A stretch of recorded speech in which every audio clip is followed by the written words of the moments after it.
끈적하고 막 검은 진흙탕 속에 목까지 푹 빠져서 허우적거리는 상황을 한번 상상해 보시겠어요?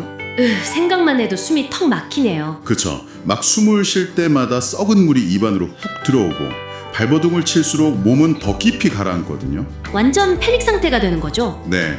그런데 사실 여러분의 발밑 아주 가까운 곳에 이 늪을 무사히 건널 수 있는 단단한 디딤돌들이 놓여 있습니다. 바로 코앞에 말이죠. 맞아요. 하지만 여러분은 그걸 전혀 보지 못해요. 왜일까요? 공포와 패닉이라는 심리적 상태가 우리 눈앞에 있는 해결책을 물리적으로도 그리고 인지적으로도 완전히 가려버리기 때문입니다. 그 인지적 맹점이라는 거군요. 네, 바로 그겁니다. 오늘 이 깊은 탐구는 오직 청취자 여러분을 위해 맞춤 제작된 여정인데요. 우리가 삶에서 무언가를 근본적으로 바꾸려 할 때 왜 필연적으로 가장 깊은 절망을 마주하게 되는지, 그리고 그 위기를 도대체 어떻게 돌파해야 하는지 파헤쳐 볼 겁니다. 네, 우리가 오늘 이 심리적 메커니즘을 해부하기 위해 들여다볼 자료가 아주 흥미롭습니다. 어떤 자료죠? 17세기 영국에서 존 버니언이라는 인물이 12년 동안 그 축축하고 어두운 감옥에 갇혀있을 때 쓴 천로역정이라는 작품의 한 장면이에요. 와, 12년이요? 세상에. 네, 엄청나죠. 그 중에서도 서두에 딱 등장하는 절망의 수렁, Slough of Despond에 관한 기록과 시각적 컨셉 자료들을 볼 건데요. 감옥에서 썼다니 분위기가 장난 아니겠네요. 그렇죠. 감옥이라는 그 극단적인 고립 속에서 쓰였기 때문에 인간이 겪는 내면의 붕괴나 두려움의 해부학이 정말 소름 끼치도록 정확하게 묘사되어 있습니다. 닥칠 거라는 걸 깨닫고 그곳을 떠나서 좁은 문을 향해 막 도망치듯 길을 나섭니다. 등에 아주 무거운 걸 쥐고 있죠. 맞아요. 그의 등에는 무언가 거대하고 무거운 짐이 매달려 있는데 사실 이건 그가 평생 쌓아온 후회나 자기 파괴적인 습관, 죄의 짐 같은 겁니다. 동네 사람들은 당연히 미쳤다고 생각했을 거예요. 완전 미치광이 취급을 하면서 말리러 오잖아요. 여기서 그 동네 사람들의 반응이 두 가지로 확 나뉘는 게 재밌어요. 어떻게 나뉘죠? 끝까지 조롱하면서 그냥 돌아가버리는 고집이라는 인물이 있는 반면에 크리스천의 이야기에 솔깃해서 나도 갈래! 하면서 덜컥 동행을 결심하는 유순이라는 인물이 등장합니다. 유순. 이름부터 약간 귀가 얇아 보이네요. 네, 두 사람은 나란히 길을 걷기 시작하면서 앞으로 얻게 될 것들에 대해 막 신나서 대화를 나누죠. 그 대화 내용이 진짜 상징적이더라고요. 크리스천이 자기가 앞으로 갈 곳에는 영원한 생명도 있고 빛나는 면류관에다가 눈물이나 슬픔이 없는 완벽한 세상이 기다리고 있다고 완전 열변을 토하거든요. 유수는 그걸 듣고 완전 푹 빠져버리잖아요. 네, 유수는 그 이야기를 들으면서 마치 자기가 이미 그곳에 도착이라도 한 것처럼 잔뜩 들떠서 막 발걸음을 재촉해요. 현실 파악을 전혀 못하는 상태네요. 그러니까요. 저는 이 장면을 읽으면서 그 심리학에서 말하는 더닝크루거 효과 있잖아요. 거기서 첫 번째 단계인 우매함의 봉우리가 딱 떠올랐어요. 처음에 자신감만 하늘 찌르는 그 단계요? 맞아요. 새로운 목표를 세웠을 때, 예를 들어서 이번 연도에는 새로운 언어를 완벽하게 마스터하겠다, 아니면 헬스장에 등록한 바로 첫날의 심리 상태, 딱 그거잖아요. 아주 적절한 비유네요. 우리는 어떤 결심을 할 때 초기 도파민이 막 급증하는 걸 경험하거든요. 도파민 뿜뿜 하는 거죠. 네, 유순이라는 캐릭터는 진정한 내적 변화라던가 자기가 짊어져야 할 어떤 대가에 대한 고민이 전혀 없어요. 오직 그 결과물이 가져다줄 외적인 보상, 영광, 안락함, 이런 달콤한 환상에만 취해 있는 인간의 본성을 투영하는 거죠. 고통스러운 과정은 머릿속에서 싹 삭제해버리고요. 네, 달콤한 결과만 소비하는 아주 얄팍한 상태입니다. 그러니까 이건 마치 자신이 42km를 뛰어야 한다는 그 훈련의 고통은 전혀 상상하지 못한 채로 결승선에서 목에 걸게 될 그 금메달에 너무 반짝거려서 덜컥 마라톤 참가 신청서부터 내버린 거랑 똑같네요. 정확합니다. 그리고 그 결과는 뻔하죠. 환상에 취해서 막 하늘만 보고 걷던 두 사람은 결국 발밑을 보지 못하고 길 한가운데 입을 쩍 벌리고 있던 절망의 수렁이라는 끔찍한 진흙탕에 풍덩 빠지고 맙니다. 이 추락이 참 결코 우연이 아니거든요. 환상이 클수록 추락은 더 갑작스럽고 충격적으로 다가오기 마련입니다. 바닥으로 내동댕이 쳐지는 느낌이겠어요. 그렇죠. 그런데 수렁에 빠진 직후에 이 두 사람의 반응을 비교해보는 게 이 자료의 제일 핵심적인 부분 중 하나예요. 둘 다 똑같이 빠졌잖아요. 네, 둘 다 같은 진흙탕에 빠졌고 똑같이 진흙투성이가 됐어요. 하지만 그 안에서 허우적대는 방식이랑 빠져나온 후의 방향이 완전히 달랐습니다. 자료에 묘사된 유순의 행동을 보면요, 그는 막 필사적으로 발버둥 친 끝에 간신히 늪의 가장자리로 빠져나옵니다. 살고 봐야 하니까요. 그런데 그가 빠져나온 방향이 원래 가려던 좁은 문 쪽이 아니라 자기가 떠나왔던 그 편안한 멸망의 도시 쪽이더라고요. 포기한 거네요. 완전 포기죠. 게다가 진흙을 탁탁 털어내면서 크리스천한테 화를 엄청 냅니다. 시작부터 이런 꼴을 당하는데 앞으로 남은 길은 오죽하겠냐고, 난 안 간다고 소리치고는 미련 없이 뒤돌아서 가버리잖아요. 유순의 이런 분노는 심리학적으로 보면 매우 방어적인 기제입니다. 자기가 잘못해놓고 남 탓을 하는 건가요? 네, 자신의 환상이 깨진 것에 대한 책임을 상황과 타인에게 돌려버리는 거죠. 동기부여 자체가 순전히 외부의 보상에만 있었기 때문에 그 보상이 조금이라도 지연되거나 예상치 못한 고통이 딱 수반되면 그냥 와르르 무너지는 거군요. 맞습니다. 그 목표를 유지할 어떤 내적인 닻이 전혀 없는 거예요. 그러니까 과거에 익숙한 상태, 비록 그곳이 멸망할 도시라 할지라도 지금 당장의 이 끔찍한 진흙탕보다는 낫다고 판단을 해버린 겁니다. 1km 뛰고 숨차 이러면서 바로 포기하고 집으로 돌아가서 소파에 드러눕는 거랑 똑같네요. 아주 찰떡 같은 비유입니다. 그런데 제가 이 대목에서 진짜 깊이 고민하게 된 건 말이죠. 늪에 홀로 남겨진 크리스천의 상태예요. 크리스천은 상황이 더 안 좋죠. 네, 유순이 그렇게 가볍게 도망친 거랑 다르게 크리스천은 수렁 속으로 훨씬 더 깊이 가라앉아 버리거든요. 등에 매달린 그 엄청나게 무거운 짐 때문이었죠. 그렇죠. 잠깐만요. 사실 제가 보기엔 이 상황이 굉장히 불합리하게 느껴져요. 변화를 향한 진정성을 가진 사람은 분명 크리스천이고 짐을 꾹 참고 지고서라도 제대로 된 길을 가려는 사람인데 왜 그가 유순보다 더 큰 고통을 겪고 진흙 속에 깊게 파묻혀야 하는 걸까요? 너무 억울하잖아요. 표면적으로만 보면 참 가혹해 보일 수 있죠. 하지만 이 짐의 정체가 대체 무엇인지 다시 한번 생각해 보셔야 합니다. 죄의 짐이라고 했죠? 네, 크리스천의 등짐은 자신의 한계, 죄악, 그리고 과거의 삶이 얼마나 망가져 있는지에 대한 뼈저린 자각을 상징합니다. 자각이요? 네, 무언가를 진정으로 바꾸고자 할 때 자신에 대한 성찰이나 객관화가 깊은 사람일수록 자기가 가야 할 그 이상향과 현재 자신의 아주 초라한 모습 사이의 격차를 훨씬 더 무겁게 느끼거든요. 그러니까 유수는 애초에 자기 자신에 대한 깊은 반성, 그 자기 객관화의 무게가 전혀 없었기 때문에 그렇게 가볍게 쏙 빠져나갈 수 있었던 거군요. 맞아요. 자기가 뭘 바꿔야 하는지조차 몰랐던 거니까요. 그러니까 시련이 오자마자 도망친 거네요. 그렇습니다. 가벼운 마음으로 시작한 사람은 작은 시련 앞에서도 그 목표를 헌신짝처럼 휙 버리잖아요. 그렇죠. 하지만 크리스천의 짐은 그를 진흙 속으로 아주 깊이 끌어내리는 동시에 역설적으로 그가 과거로 돌아가지 못하게 꽉 막아주는 역할도 합니다. 닷 같은 거네요. 네, 진흙 속에서 진짜 죽을 고비를 넘기면서도 크리스천은 자기가 떠나온 멸망의 도시 쪽으로는 단 한 발짝도 움직이려 하지 않아요. 오직 무거운 짐을 진 채로 자기가 가기로 했던 좁은 문 방향으로만 몸을 기울이면서 끙끙대며 발버둥치죠. 와, 고통의 무게가 오히려 그를 진짜 목적지로 향하게 하는 나침반이 된 셈이네요. 멋진 표현입니다. 우리가 삶에서 진짜 중대한 결정을 내리고 그 과정에서 극심한 슬럼프를 겪을 때 있잖아요. 이 길이 맞나? 의심하면서도 결국 예전에 나태했던 모습으로는 도저히 돌아갈 수 없다고 느끼는 그 감각, 그거랑 완전 똑같아요. 누구나 한 번쯤 겪는 과정이죠. 그렇다면 이 크리스천을 막 숨막히게 짓누르는 고통의 실체를 좀 더 입체적으로 들여다볼 필요가 있을 것 같아요. 자료에 나타난 이 절망의 수렁의 컨셉 아트를 보면요, 이건 절대 단순한 우울증이나 일상적인 스트레스 정도가 아니더라고요. 네, 존 버니언이 본문에서 설명한 그 수렁의 성분 분석을 보면 심리학적으로 매우 정교합니다. 성분 분석이요? 진흙이 아닌가요? 단순한 진흙이 아니에요. 이 늪을 채우고 있는 건 인간이 자신의 한계나 비참함을 깨달을 때 영은 아주 깊은 곳에서부터 솟아나는 수많은 두려움, 의심, 그리고 불안입니다. 듣기만 해도 무겁네요. 나는 결국 해내지 못할 거야. 내가 그렇지 뭐. 이 모든 게 다 내 과거의 실수들 때문이야. 이런 낙심하게 만드는 생각들이 오랜 시간 동안 물길을 타고 한 곳으로 쫙 흘러들어와서 거기서 고이고 썩어버리는 거군요. 네, 그렇게 만들어진 필연적인 영적, 심리적 절망의 웅덩이인 거죠. 자기 혐오랑 의심이 수백 년 동안 고여서 썩은 늪이라니, 시각적 이미지가 진짜 너무 생생해요.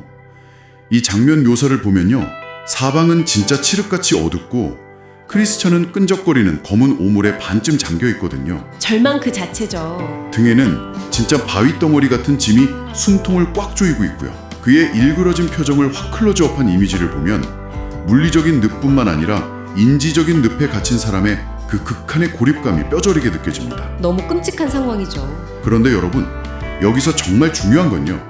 그 진흙탕을 온팡 뒤집어 쓴 상황에서도 그가 허공을 향해 한 손을 뻗고 있다는 사실이에요. 저는 이게 너무 인상 깊었어요. 그 뻗은 손에는 두 가지 아주 깊은 의미가 내포되어 있습니다. 어떤 의미죠?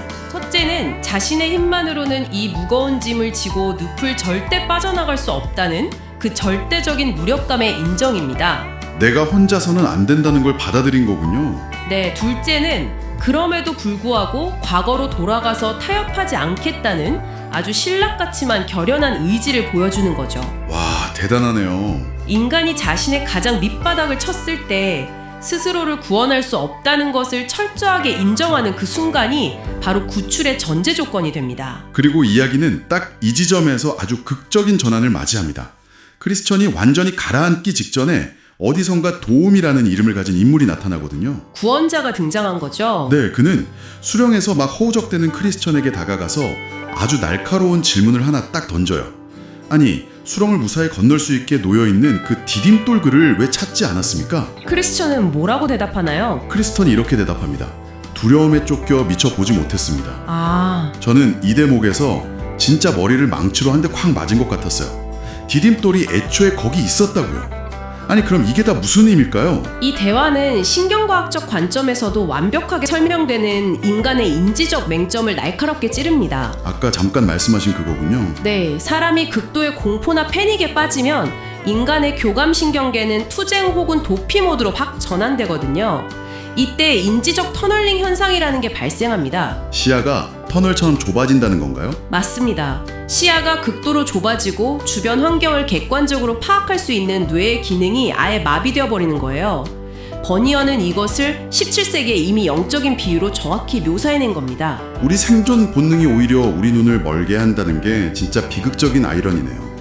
막 패닉에 빠져서 발버둥 치느라 발을 조금만 더 뻗으면 바로 닿을 곳에 있는 그 단단한 해결책을 전혀 인지하지 못했다는 거잖아요. 여기서 이 디딤돌은 신앙적 관점에서는 수렁 곳곳에 배치된 하나님의 약속이나 진리의 말씀들을 의미합니다. 심리적으로 보자면요? 심리적으로 보자면 위기의 순간을 돌파할 수 있는 객관적인 사실이나 우리에게 이미 주어져 있는 자원들인 거죠. 진리와 해결책은 언제나 우리 곁에 아주 단단하게 자리 잡고 있습니다. 늘 거기 있었던 거네요. 네, 하지만 두려움이라는 진흙탕이 눈을 딱 가려버리면 아무리 크리스천처럼 변화에 대한 진정성을 가진 사람이라고 해도 스스로의 눈으로는 그걸 절대 찾아낼 수 없게 됩니다. 아, 그래서 도움이라는 외부의 존재가 반드시 필요했던 거군요. 흥미로운 건 이 도움이 취한 행동이에요. 어떻게 하죠? 그는 늪 밖에서 딱 뒷짐을 지고 저쪽에 돌이 있으니까 그쪽을 밟고 나오시오, 이렇게 말로만 충고하지 않아요. 훈수만 두는 게 아니군요. 네, 크리스천의 대답을 듣자마자 그는 즉시 진흙탕 안으로 자기 손을 뻗어서 크리스천을 꽉 붙잡아 끌어올립니다. 그러고는 그를 단단한 반석 위에 탁 세워주고 다시 길을 가라고 독려하거든요. 직접 끌어올려주네요. 네, 저는 이 부분이 주는 안도감이 엄청나다고 생각해요. 올바른 방향을 지시하는 단순한 안내가 아니라 물리적인 구출 그 자체였으니까요. 이 구출의 메커니즘은 매우 의미심장합니다. 진정한 도움이라는 건 절망에 빠진 사람한테 너 스스로 해결책을 찾아라 이렇게 강요하는 게 아니에요. 그렇죠. 눈이 멀어 했는데 어떻게 찾겠어요. 맞아요. 그의 인지적 마비 상태를 깊이 이해하고 직접 개입해서 단단한 기반 위로 올려놓는 것이 진짜 도움이다. 신앙적으로는 이것이 불가항력적인 은혜의 역사이고요. 일상적인 삶에서는 우리가 바닥에 쾅 떨어졌을 때 우리의 손을 잡아 확 끌어올려주는 타인의 헌신이나 진정한 멘토링을 상징하는 거죠. 아, 정말 그러네요. 환상에 붕 부풀어서 시작한 길에서 만나는 필연적인 절망의 늪, 그리고 짐의 무게 때문에 막 끝없이 가라앉으면서도 과거로 도망치기를 끈질기게 거부하는 그 몸부림, 아주 치열하죠. 네, 그리고 두려움에 눈이 멀어서 디딤돌을 찾지 못할 때 외부에서 뻗어온 손길에 의해서 마침내 단단한 땅에 다시 우뚝 서게 되는 이 모든 과정. 정말 놀라운 이야기입니다. 존 버니언이 그 어두운 감옥에서 써내려간 이 이야기가 수백 년이 지난 지금도 수많은 사람들에게 계속 읽히는 이유는요. 아마 이것이 우리 삶의 모든 의미 있는 도전과 위기를 너무나도 뼈저리게 또 정확하게 관통하고 있기 때문일 겁니다. 무언가 가치 있는 것을 추구할 때 그것이 새로운 커리어를 개척하는 일이든 누군가와 깊은 관계를 맺는 일이든 아니면 자신만의 영적 성숙을 이루는 일이든 간에 말이죠. 네. 우리는 각자의 절망의 수렁을 반드시 필연적으로 마주하게 됩니다. 그때 우리는 환상이 깨졌다고 막 분노하면서 익숙한 과거로 편하게 돌아가려는 유순의 심리와 짐의 무게에 짓눌리면서도 끝내 허공에 손을 뻗어서 도움을 구하는 크리스천의 심리 사이에서 결국 하나를 선택해야만 합니다. 맞습니다. 청취자 여러분, 언젠가 여러분의 삶에도 발밑이 푹 꺼지는 것 같은 검은 늪이 불쑥 나타날 거예요.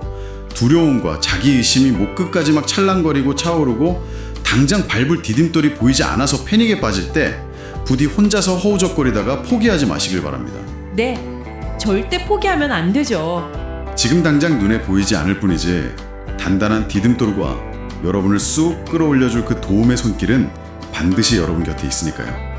크리스천처럼 그 허공을 향해 손을 뻗는 그 절박함, 그것만 있다면 여러분도 결국 단단한 땅에 다시 서게 되실 겁니다. 오늘 우리의 깊은 탐구를 마무리하면서 여러분이 스스로에게 한번 던져보셨으면 하는 도발적인 질문이 하나 있습니다. 어떤 질문인가요? 오늘 우리가 쭉 살펴본 이 고전의 텍스트 너머에 있는 이야기인데요. 만약 여러분이 그 끔찍한 절망의 수렁에 빠졌다가 누군가의 어떤 구출, 도움의 손길로 무사히 단단한 땅으로 올라왔다고 상상해보세요. 아, 드디어 살았네요. 자, 이제 살았습니다. 그럼 여러분은 바지에 묻은 진흙을 그냥 탁탁 대충 털어내고 그저 여러분의 목표를 향해 바쁘게 쌩하니 걸어가실 건가요? 보통은 그렇겠죠. 갈 길이 바쁘니까요. 그렇죠. 아니면 여전히 그 끔찍한 진흙탕 속에 남겨져서 두려움에 누리 먼 채 막 허우적거리는 또 다른 누군가를 위해 여러분이 예전에 미쳐보지 못했던 그 디딤돌의 위치를 친절하게 알려주는 표지판을 늪 가장자리에 튼튼하게 세워두고 가시겠습니까? 아, 표지판이요? 언젠가 우리 모두는 절망에 빠진 누군가를 수렁 밖으로 끄집어내어주는 바로 그 도움이 되어야 하지 않을까요? 여러분이 무사히 빠져나온 수렁 앞에 대체 어떤 표지판을 남겨둘지 고민해 보시길 바라면서 오직 청취자 여러분을 위해 정성껏 준비한 오늘의 깊은 탐구를 여기서 마칩니다. Imagine the moment you finally realize that your entire life is just built on this completely toxic, destructive foundation. Right. The blinders they finally come off. You know, you see the rot in your relationships. Yeah. The absolute dead end of your career. Yeah. Just the hollow core of your daily routines. It's terrifying. It is. The sheer panic sets in. But you make this agonizing, terrifying choice to actually walk away. Which most people don't do. Exactly. But you do it. You turn your back on everything you know. You take your first stumbling steps toward freedom, toward real change, and then you immediately fall face first into a suffocating, freezing swamp. Right into the mud. Literally made entirely of your own worst insecurities and regrets. And the mud is black and it's pulling you under. And the harder you fight, the faster you sink. It really is the ultimate psychological nightmare. I mean, the moment of awakening is just instantly punished by this total collapse of morale. You realize you're broken, you try to fix it, and then you are immediately swallowed by the realization of just how broken you actually are. Which is just so brutal.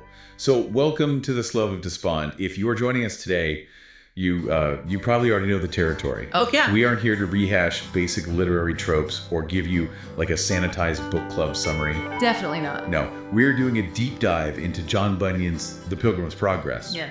But specifically, we are placing a massive microscope over this one terrifying, geographically localized psychological breakdown. It's Swamp of Despair. The swamp. This is where the theology of the 17th century violently collides with modern behavioral psychology. And it's an incredible collision to witness, honestly, because Bunyan was essentially mapping the human psyche centuries before Freud or Jung were even in the picture. Right.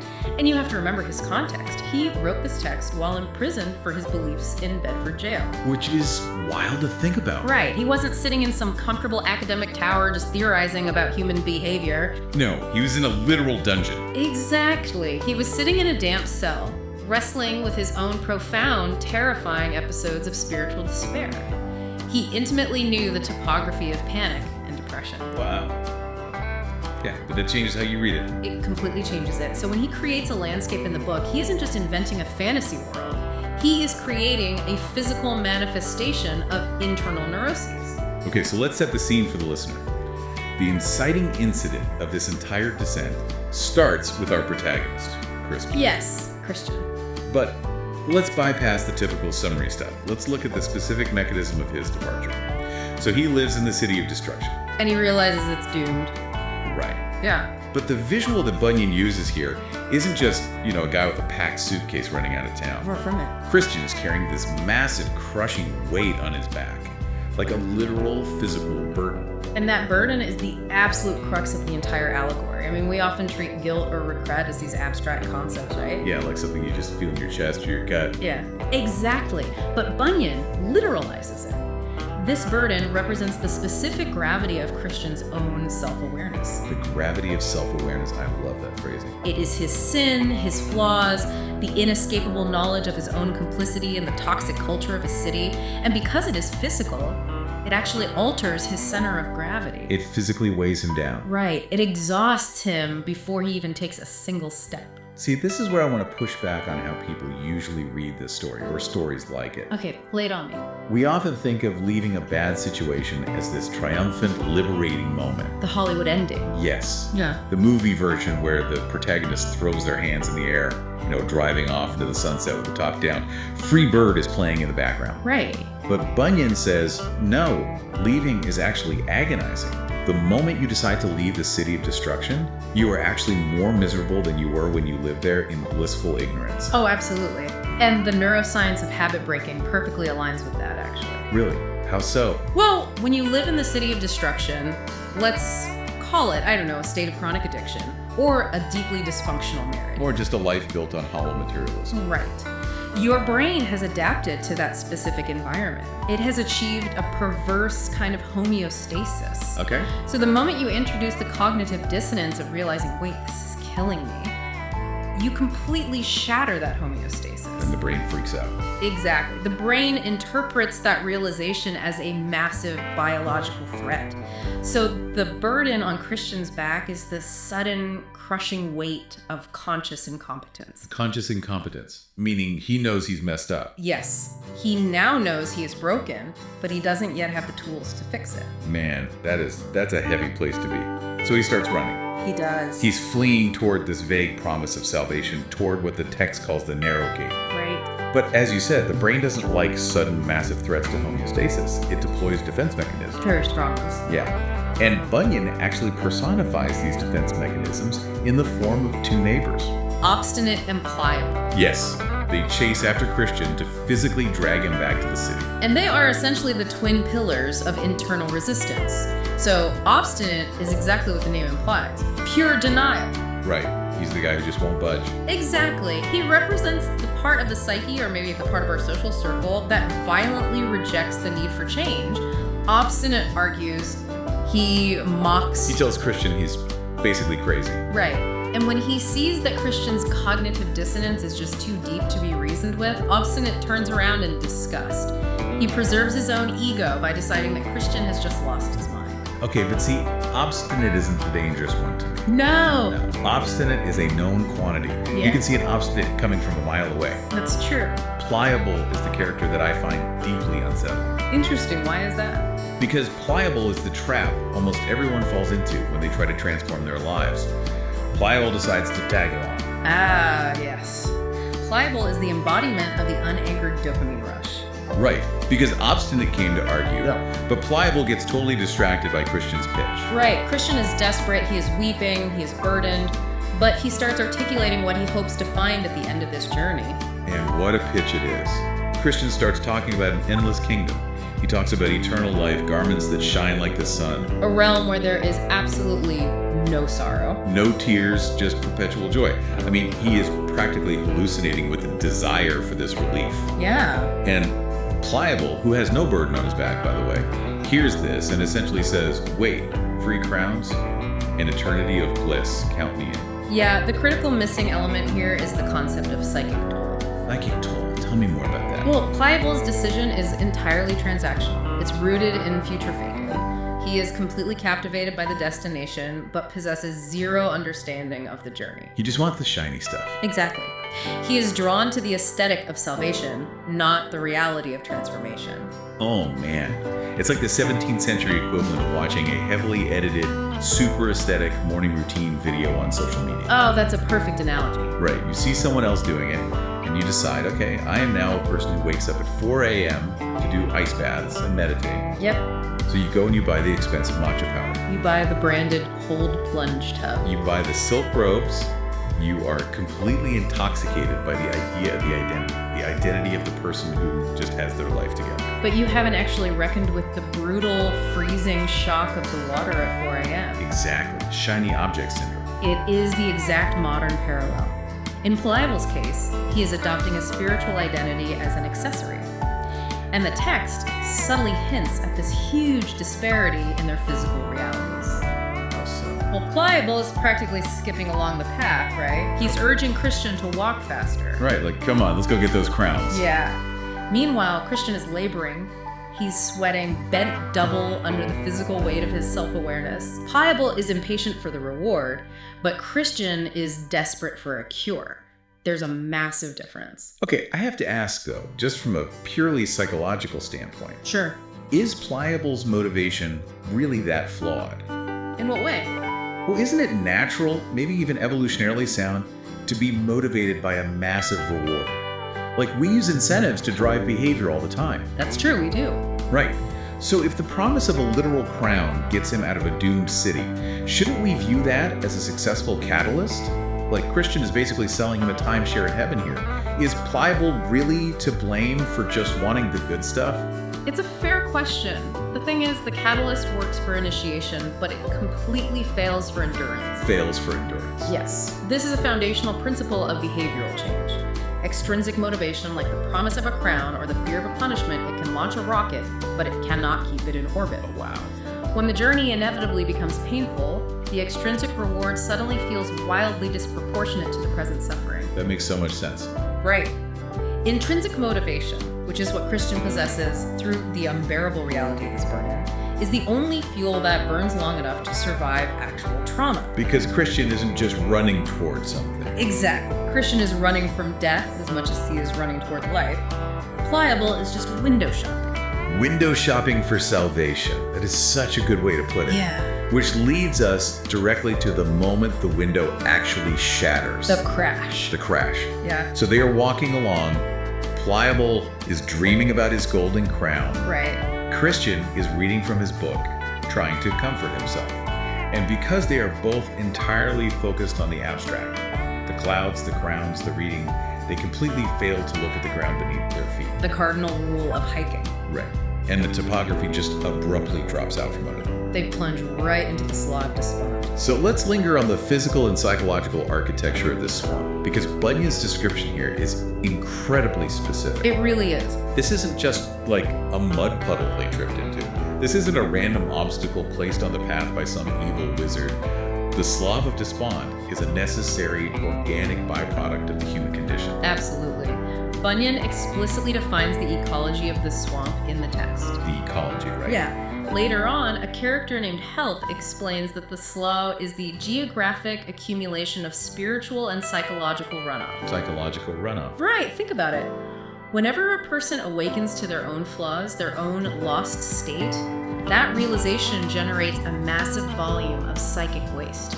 The text actually calls them fears and doubts and discouraging apprehensions. Exactly, it's the runoff of the soul. Wow. Think about the topography of a valley. Water naturally flows to the lowest point. Sure. When a person realizes the sheer magnitude of their brokenness, it shatters their self-esteem. Yeah, it destroys it. The guilt, the shame over past actions, the terror of the unknown future, the creeping suspicion that maybe they are just fundamentally unlovable or beyond repair. All of that heavy, dark, negative cognition drains into one centralized location in the mind. And over generations, over countless pilgrims waking up to their reality, this runoff has created an impassable, suffocating bog. A geographical swamp of everyone's worst thoughts. Exactly. I really want to focus on the sensory details Bunyan provides here. Because he doesn't want you to just think about depression as an abstract concept. He wants you to physically feel it. Right. The mud is black. It is thick. It smells of rot. Because it's literally composed of the decomposing remnants of bad choices and paralyzing fears. And it clings to them. It's sticky. This is the exact moment the abstract idea of, hey, I need to change my life, turns into the visceral, filthy reality of, oh my God, I am utterly trapped in my own mess. And the inevitability of the swamp is what makes it so terrifying. It's mandatory, right? Yes. It is a mandatory checkpoint. You cannot bypass the Slough of Despond. You cannot transition from chronic dysfunction to profound healing without wading through the concentrated misery of your own self-awareness. You have to go through the mud. You have to. The initial adrenaline of leaving the city of destruction always wears off. Always. And you are eventually left standing in the freezing muck of your actual condition. And this is where the swamp acts as a massive, brutal psychological filter. Right. Two men fall in. But they completely different reactions based on those internal mechanics we were talking about earlier. The intrinsic versus extrinsic motivation. Exactly. So let's look at Pliable's collapse first. Okay. He hits the mud, he goes under. And his immediate reaction isn't sorrow. It isn't even really fear. No, it's outrage. Pure fury. Pliable experiences a profound sense of betrayal. He violently scrambles out of the mud, and this is a key detail. He scrambles out on the side closest to his own house. Closest to the city of destruction. Right. The side he just came from. He practically spits the mud out of his mouth and just screams at Kristen. Yeah. He says, wait, I have the quote. Is this the happiness you've been telling me about? If we have such ill speed at our first setting out, what may we expect between this and our journey's end? It is the ultimate expression of entitlement. Total entitlement. Right. Because Pliable approached transformation as a consumer. Yes. He genuinely believed he had purchased a ticket to a luxury resort, and when he stepped off the bus into a combat zone, he basically demanded to speak to the manager. He wanted a refund. A breach of contract. Exactly. He feels defrauded by the universe. And honestly, it is an incredibly relatable reaction. Very human. Right, because how many times have we started something difficult, whether it's therapy or a massive career shift or maybe a brutal physical regimen at the gym? Right. And we start with this naive optimism, only to hit the very first major wall of resistance and immediately think, wait, I didn't sign up for this. Yeah. This isn't fair. If it's this hard on day 1, I'm gonna literally die by day 30. Yep. And that exact internal monologue is the sound of extrinsic motivation dying. Wow. Sound of extrinsic motivation dying. Because Pliable has no internal burden, right? He has no anchor in the Limits stumble. on ward. Exactly. So the moment the cost exceeds his immediate comfort, the equation just balances in favor of retreat. It's just math to him. Right. The tragedy of Pliable isn't just that he quits. It's that he goes back to a city that is explicitly marked for destruction, entirely convinced he has made the rational choice. That's the scariest part. Yeah, his comfort zone is lethal, but the swamp was dirty, so he chose the lethal comfort. Damn. He washes off the mud and goes right back to sleep in a burning house. Exactly. But Christian's experience in the exact same swamp is entirely different. Pliable scrambled out. Christian is stuck. He is. He is sinking. And the text provides a really horrifying detail here. Christian actually sinks deeper and faster than Pliable did. And this brings us right back to the specific gravity of his self-awareness. Why does Christian sink? Because of the burden on his back. The paradox here is just devastating. The very thing that motivated him to seek salvation in the first place is the exact weight that is actively drowning him in the swamp. Yeah. The deeper his understanding of his own flaws, the heavier the guilt, and the faster he sinks into despair. And this is actually a recognized phenomenon in deep psychological work and trauma recovery. Really? Oh yeah. Ignorance provides a false buoyancy. False buoyancy. I like that. Pliable floated relatively well because he didn't actually believe he was broken. He was light. He had no heavy baggage. Right. But Christian feels the full, unmitigated weight of his condition. When you first truly confront your shadow, to borrow a Jungian concept, the gravity of that darkness threatens to just completely annihilate your ego. Right. Christian isn't just dealing with the external mud of the swamp. He is being driven into it by the internal weight of his own profound inadequacy. It feels incredibly unfair, though. It does. Like the person who actually gets it, the person who genuinely wants to change and feels the weight of their mistakes, is punished more severely by the psychology of the journey than the superficial tourist was. It appears totally unfair, but it is actually the mechanism of profound purification. Okay, explain that. The Slough of Despond, burns away the superficial. It demands to know if your desire for change is actually stronger than your tolerance for your own misery. That's a powerful way to frame it. Is your desire for change stronger than your tolerance for misery? It's the ultimate test. Which brings us to the most critical physical action in this entire segment. The Christian is drowning. Right. The mud is literally in his mouth, the weight is crushing his spine. But amidst the flailing and the absolute panic, Christian makes a conscious, definitive choice regarding his trajectory. He refuses to turn around. He only struggles forward. Yeah. He is disoriented, he is suffocating, but he continually angles his body and his efforts toward the side of the swamp that is furthest from his home. The side closest to the narrow gate. Right. And this specific detail separates a temporary emotional crisis from a genuine, irreversible transformation. I want to challenge the logic of this, though. Okay, go for it. If we look at this through the lens of pure survival, like evolutionary psychology, basic human instinct, flailing forward into deeper mud makes absolutely no sense. If you were actively drowning, the biological imperative is to find the closest solid ground, breathe, and reassess. Sure. Pliable took the shortest route to oxygen. Why wouldn't Christian retreat to the near bank, take off the burden, catch his breath, and maybe try to find a bridge tomorrow? Why choose to actively drown? Because Christian's cognitive map has been fundamentally, permanently altered. How so? He can no longer perceive the near bank as safety. No? Pliable perceives the city of destruction as home. Christian perceives it as ground zero of an impending blast. Oh, I see. So to return to the near bank isn't just a strategic retreat for Christian, it is a willful return to a state of spiritual and psychological death. He has crossed the Rubicon of self-awareness. He knows too much to go back to sleep. Precisely.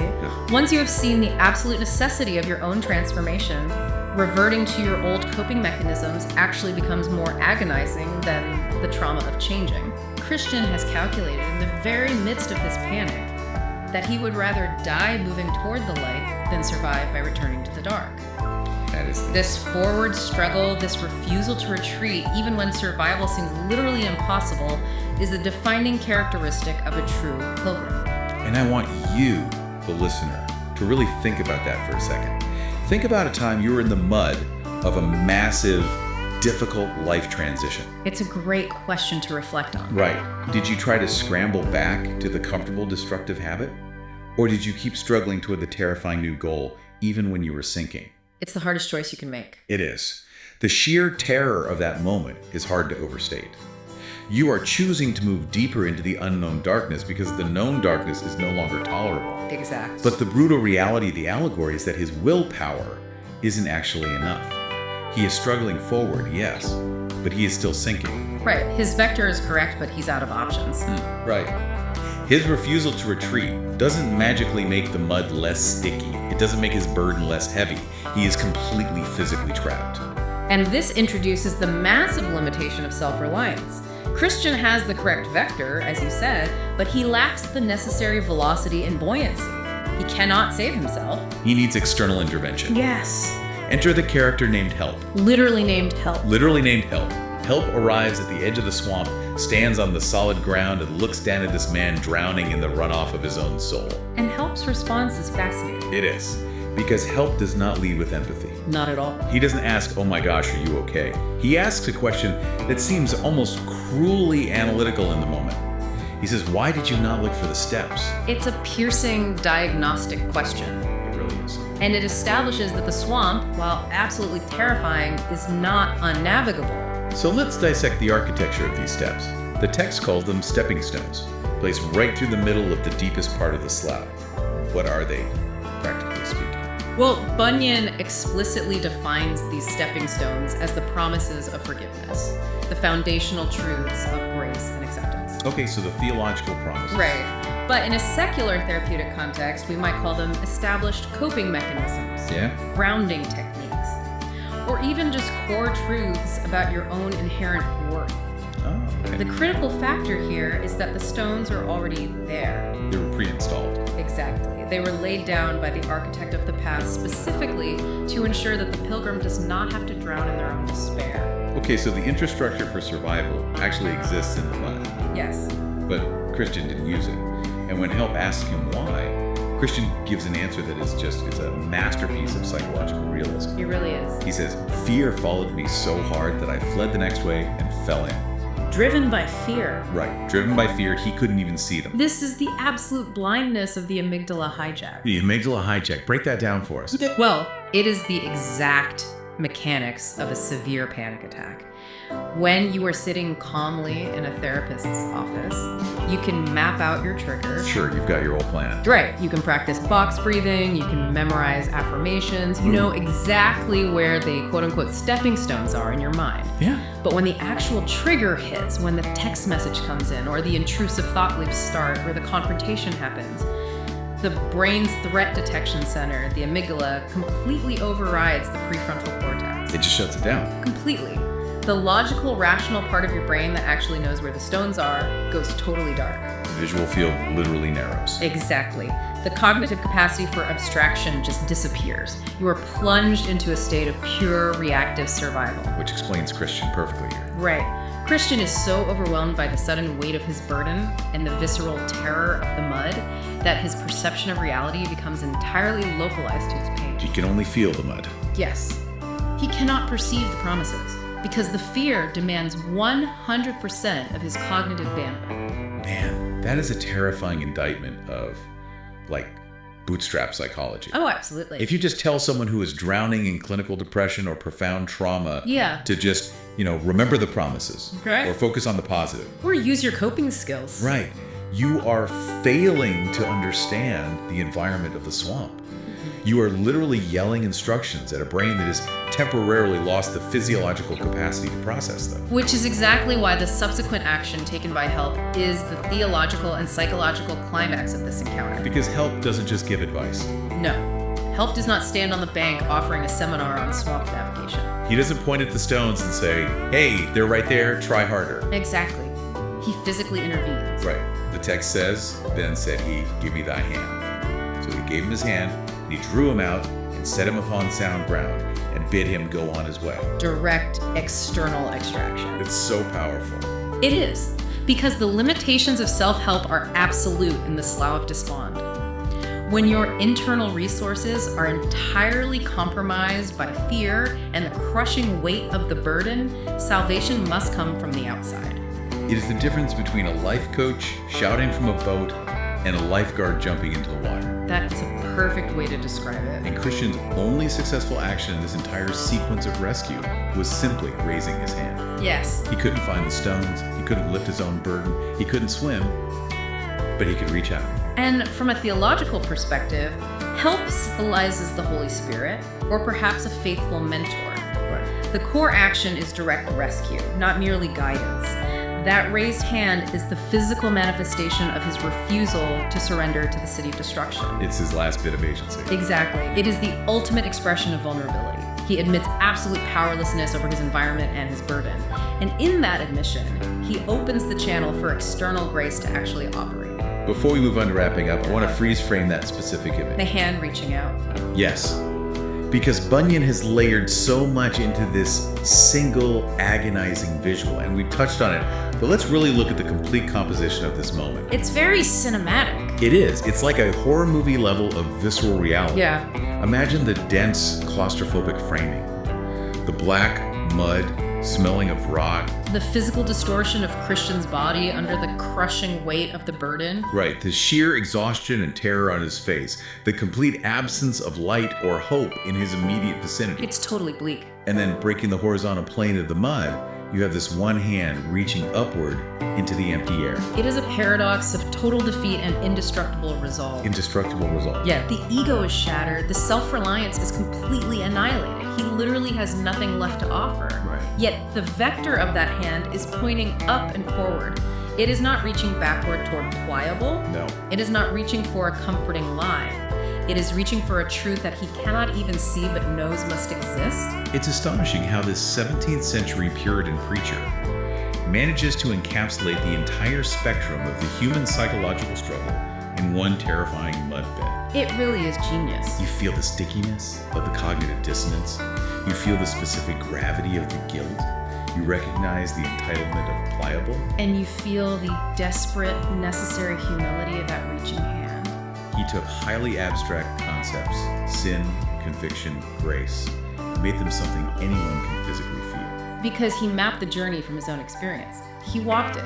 The Slough of Despond is universal because human nature requires the shattering of the old self before the new self can be built. So let's trace the arc of what we've unpacked here today. It's been quite a journey. It has. We examined the perilous nature of the initial awakening, how the sudden realization of our own brokenness creates a massive burden that disrupts our entire equilibrium. Our homeostasis. Right. And we saw the danger of Pliable's transactional approach to change. The shiny object syndrome. Yes, the guy who desires the crown but refuses the cost, leading inevitably to anger and retreat. And then we dissected the anatomy of the swamp itself, the inescapable accumulation of our own psychological runoff, all our doubts and fears. We confronted the painful paradox that true self-awareness actually makes the sinking worse, not better. The false buoyancy of ignorance is gone. Exactly. And we established the vital necessity of the forward vector, the absolute refusal to retreat to a known destruction even when you're actively drowning. And finally, we explored the mechanics of rescue, how fear blinds us to the stepping stones that are already there in the mud. Right, and how true salvation in our darkest moments requires the humility to just reach out for external intervention. It is a masterclass in the architecture of transformation. It demands everything, breaks you completely, and only then allows you to stand on solid ground. As we prepare to close this deep dive, we want to shift the focus from Christian's journey to the landscape of your own life. Yes. We spent all this time examining the mud, the burden, and the rescue. But the entire sequence hinges on the orientation of the pilgrim. Right. Christian's survival in the black mud was not guaranteed by his strength, but by his absolute, terrifying refusal to look backward. So consider the topography of your own current struggle. Exactly. What is the city of destruction in your life? What is the toxic environment, the comfortable but lethal habit, the deeply ingrained defense mechanism that you must refuse to look back toward? Even when the suffocating mud of your current transition is pulling you under. Identify it, because refusing to return to it is the only way to ensure you keep reaching forward. Thank you for joining us in the mud today on this deep dive. Keep struggling forward, keep reaching out, and remember to look for the stepping stones.